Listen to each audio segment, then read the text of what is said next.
Today, I want to discuss a serious subject, and I studied and researched it over the last few weeks. And that's, you know, by the title, what the episode is all about. I always knew that alcohol negatively affects your brain. It is a stimulant and a sedative that affects the brain in a profound and actually dangerous way. During holidays, the consumption of alcohol goes up everywhere. And since alcohol is addictive, most of who increase their alcohol consumption during the holidays have a harder time to let go of it or break that habit again afterwards. So here is the fact. Your brain always craves sugar. And alcohol is sugar, but it's so much more dangerous than just pure natural table sugar. Sugar is the easiest and fastest way to deliver energy in your body and also to your brain. Alcohol, which is a toxic, passes the brain barrier without any problem, and your brain grabs sugar super fast. And my observation during the holidays stimulated my interest to find out more about the effects of alcohol on long-term health issues, and I was pretty shocked. My awareness was already triggered when I visited my sister, who lives in a different country. And I visited with her in October, at the end of September, beginning of October. And I was horrified to learn about her severe memory loss and discovered that she actually was diagnosed with dementia. How could that be? No dementia that I am aware of has been recorded in my family's history or ancestry. So this was 3 months ago. And my research regarding what is responsible for dementia and Alzheimer's covered many areas of rather challenging medical jargon that I've actually worked through. And of course, I don't want to repeat it that way with you here. But there is still so much that is unknown, even though progress is happening. But today I want to speak about one aspect of my research that focuses on what alcohol does to the brain, and also how it affects some other parts of the body.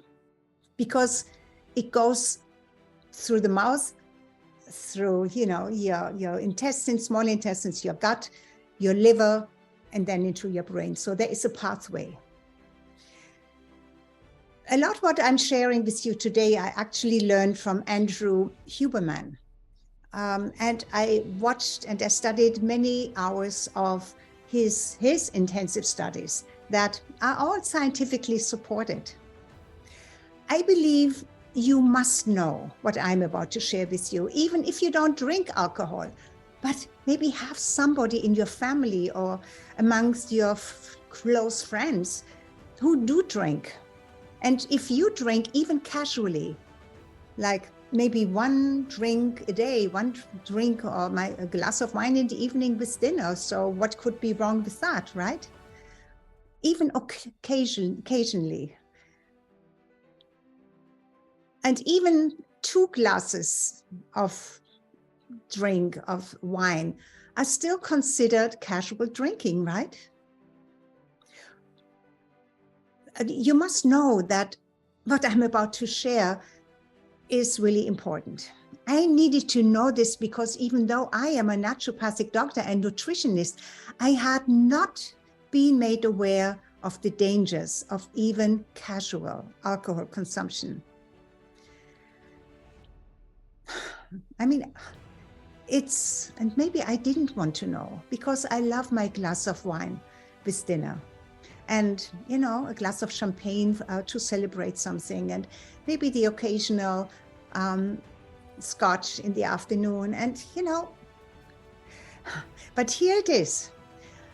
What I found out in going deeper into that study. A study of 25,000 middle-aged to older adults showed that regular drinking of only 1 to 2 glasses a day thins the neocortex in your brain and damages your brain. And no matter if you only drink on weekends or have more than one drink, but let's say if you only drink in the weekends and make up for that one drink, maybe you don't drink from Monday to Friday, but then you start Friday evening, Saturday and Sunday, and it comes up to at least 7 drinks or 14 drinks per week. No matter how you divide the days, your brain cells degenerate. Yes, I know how horrifying this sounds, but this is scientifically proven. You think that something so damaging as alcohol should not be called a recreational drug, but a restricted substance. Yet it is not. And alcoholism is rampant almost everywhere on earth. I mean, I always said that it's incredible how strict, how restrictive cannabis is and how unrestricted alcohol is. But this is another story. I'm not going to go there now. You see, let me just share with you. I come from an old aristocratic family in Germany, and wine was always a natural part of our dinner. Sometimes even a glass of wine or champagne with lunch or brunch on Sundays. And those traditions may also have stemmed from having the oldest vineyard in Germany in my family. The vineyard is actually over 500 years in existence and is still in my family, now directed and run by my nephew. So I grew up with wine, especially white wine, when it came from our vineyard. Grew up with it from an early age. I remember at the age of 14, my siblings and I were allowed to have a glass of wine mixed with water. And I always considered wine beneficial and not harmful to the body. And yet, now, I know that I was wrong. I was also wrong in believing the common opinion that a glass of wine or champagne would not harm an unborn child. While maybe it's not that common in the US. In Germany, at that time of my childbearing time, it was common that it would not harm an unborn child, an embryo, the fetus. So even though I did not know, and even my obstetrician did not warn me, but rather encouraged me to have an occasional glass of wine to relax, I felt that I had permission to drink occasionally while I was pregnant. I'm fortunate that all of my 5 children are healthy in body, mind, and spirit. And yet, maybe their desire for alcohol may have been established by what they received through me while they were growing in my womb. I have a lot of self-forgiveness to do there, because not knowing does not protect you. And it also doesn't make you innocent. No, I now know that, at least as a rule of thumb, if anything is in question and others say it's fine, but you feel intuitively maybe that there is a question about that. And even though the majority says it's okay, stop and don't do it. Research it more. And I'm speaking about alcohol here, even though it probably applies to all other things. I want to share more about how alcohol affects your entire body and the pathways of how it travels through you and the damage it does on that path and where it ends up. You know that alcohol is a disinfectant, yes? It was used as such long before we had chemicals. I mean, for thousands of years, hundreds and thousands of years, alcohol was used as a disinfectant. Before we had chemical disinfectants today and antibiotics and, all the huge amount of chemicals we have. But yes, alcohol kills bacteria, and it kills bacteria without discrimination. That means that when you have an alcoholic drink, it kills the good bacteria in your gut and affects your biome negatively. Your gut flora or biome is not only important for digestion, but also important for many other biological functions, including your brain. You may know that your gut is considered your second brain. Maybe you have heard that somewhere. There is a lot of talk about this today. And it comes with all of the pre and probiotics, and so much has been offered now to try to bring your gut into a healthy state, your gut flora, your gut biome. And that your gut health relates to a healthy immune system. And alcohol consumption can lead to a leaky gut because the bad bacteria escape your gut more easily than your good bacteria. So what else is affected by what else is affected when you drink 2 drinks of alcohol per day? You guessed it, maybe. Because whenever we think of alcohol, we think of the liver, how the liver can be damaged by heavy alcohol consumption. But even light alcohol consumption, your liver must not only mop up the alcohol, but must convert it. And it does it in turning it to, first, in a very toxic formula. And that word is so long and difficult to pronounce, I don't even want to say it. And then if your liver is healthy enough, it will convert that very toxic product into acetate. Ethanol is a sugar that is fit for human consumption, but it creates damage to the body. So the bioeffect from the gut crosses over into the brain.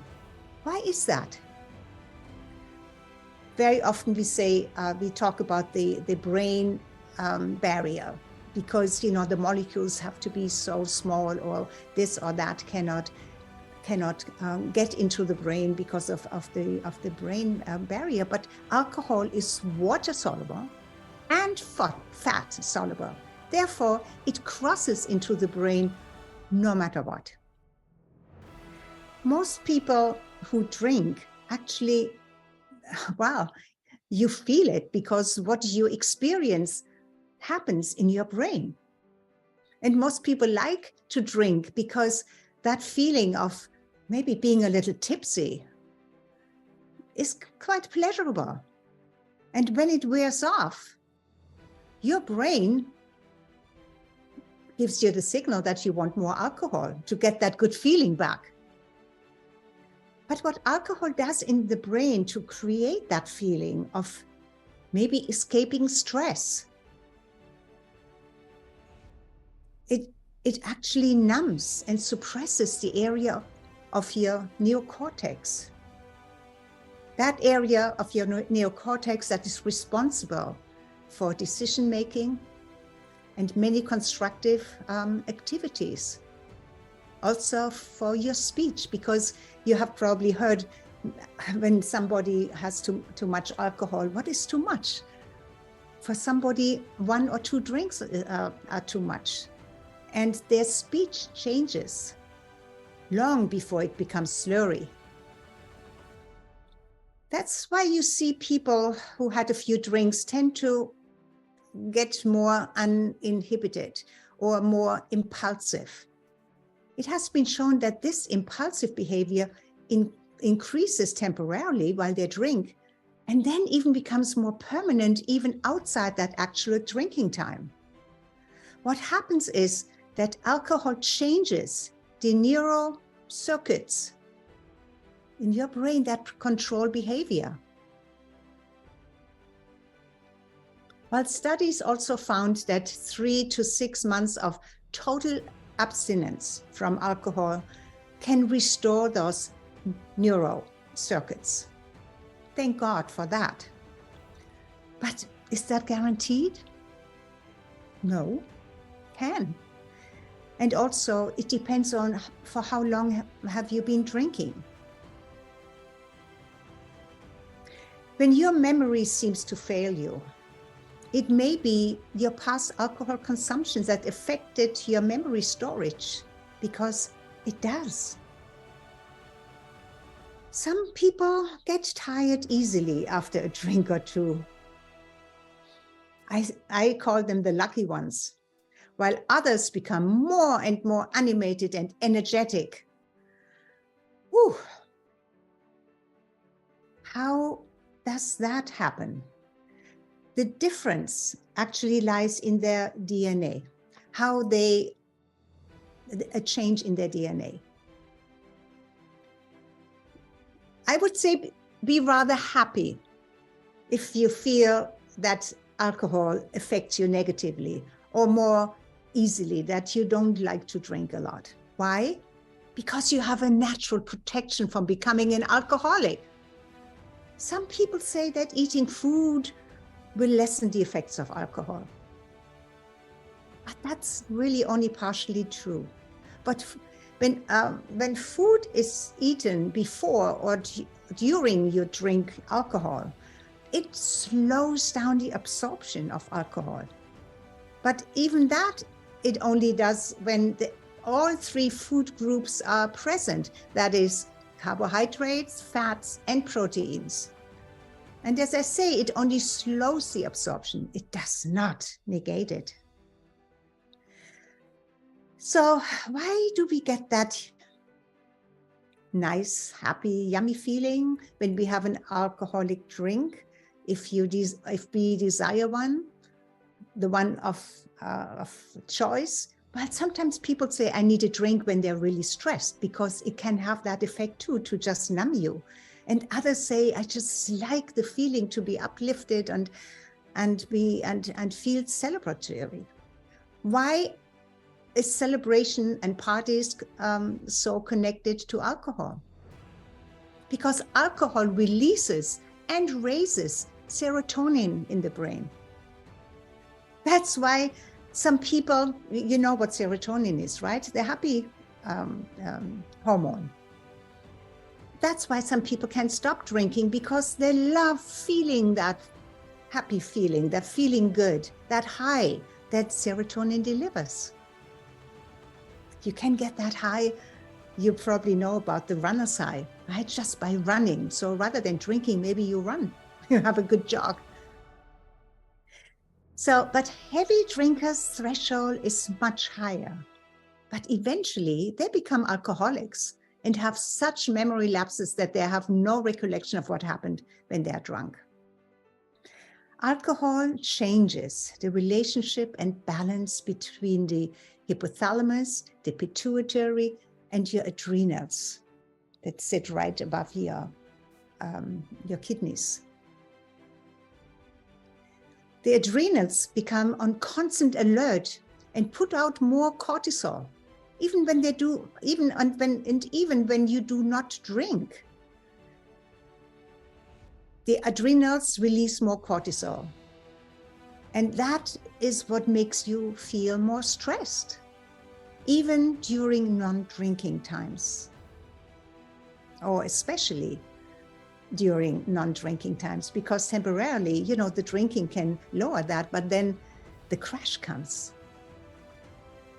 Because there are also long-term changes in the brain's neuroplasticity. You know that your brain is plastic, right? It can do amazing things. It can learn amazing things. So when this cortisol is released, the results is a lower mood and a higher stress, right? So we spoke about the gut-liver-brain axis in a way. The fact is that there is no evidence that occasional drinking has no negative effect on the brain and the body.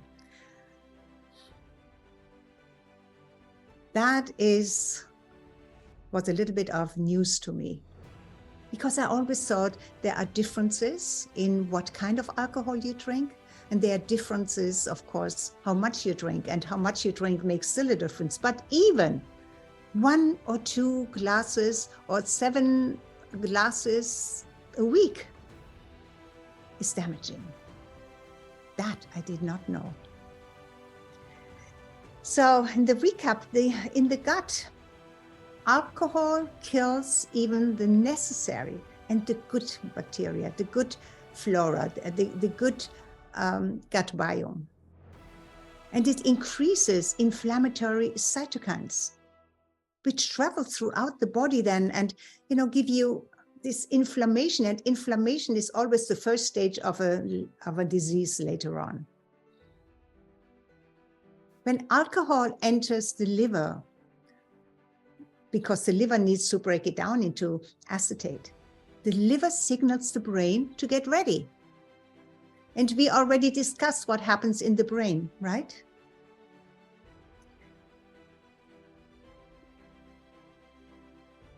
This has really disturbed me, the research that I have done for the last couple of weeks. And of course, immediately, I have cut down on my alcohol. I definitely have less than 7 glasses of wine a week now. Maybe I cut it out altogether. I know it is hard because there are those, when nothing special happens, it's kind of easy maybe, to say, okay, 0 alcohol.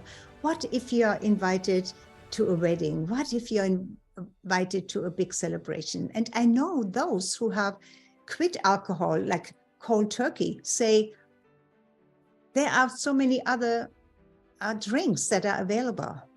And I believe it is just retraining your brain so that the connection of having a glass of champagne and celebration, cut that cord, cut that connection. It's not easy, no. It needs, like everything that you want to change in your life, it needs the awareness first, the truth, that then stimulates you to ask yourself a couple of very important questions. And then you have a choice. Then you have to make a decision. What do you want to do with the truth? What do you want to do with that knowledge? Because now you know. You see, when I was pregnant and I reduced my drinking a lot, but I still had the occasional glass of wine. And as I said, even my, everybody who I thought should know better didn't tell me or did not believe themselves that there was any harm in it, having a glass of wine now and then. While the fetus, while a new life develops within your womb. And of course, everything that you put in your mouth travels through the placenta. So how could alcohol not affect the unborn child? Oh yes, I was very, very careful to eat only the best food. Nothing artificial, nothing high nutritious and whatever. But then I had a glass of red or white wine. That wasn't good, but I didn't know then.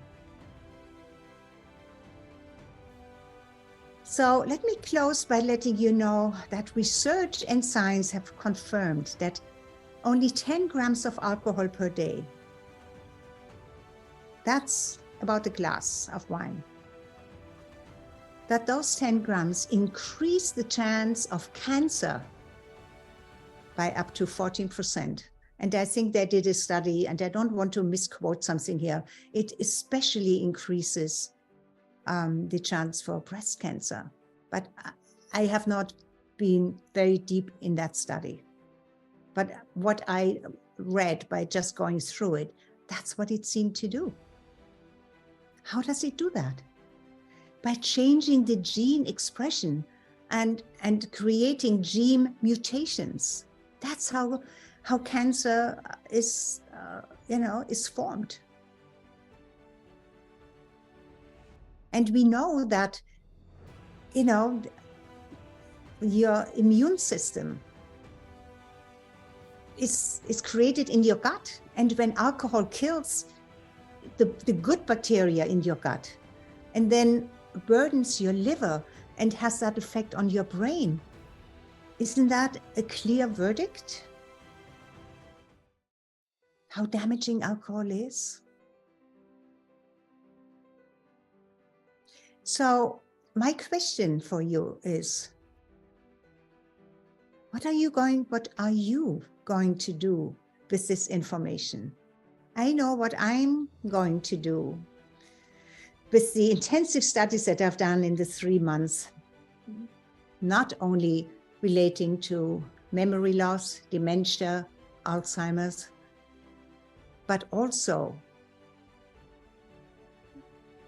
alcohol on the brain and throughout the body, immune system. There is so much that we casually do and are not aware of how harmful it is. Sometimes I believe if our body would not be as forgiving as it is, because it is forgiving up to a certain point where then, it just says, that's it, enough is enough. And then you notice that you have this disease. I say, how is this possible? There are many aspects to it, of course. There are so many aspects, and we go through other aspects. But I thought, especially after the holidays now, where alcohol consumption arises, and then, in February, there's the 14th, everybody feels they need to celebrate love, Valentine's Day. And that's not only chocolates, which is sugar, which is also not very good for your body, but there's also champagne and a lot of alcohol involved. So if I could just ask you to maybe not have a second drink as a first step, that would already be wonderful. All right, this is it for me today. Until I see you again next week, please take care of your brain, take care of your body. But thank you for being here, and keep on listening to me, keep on being with me, and taking just the slightest inspiration and epiphany and change something in your life for the better. Yes? Yes. Bye-bye for now.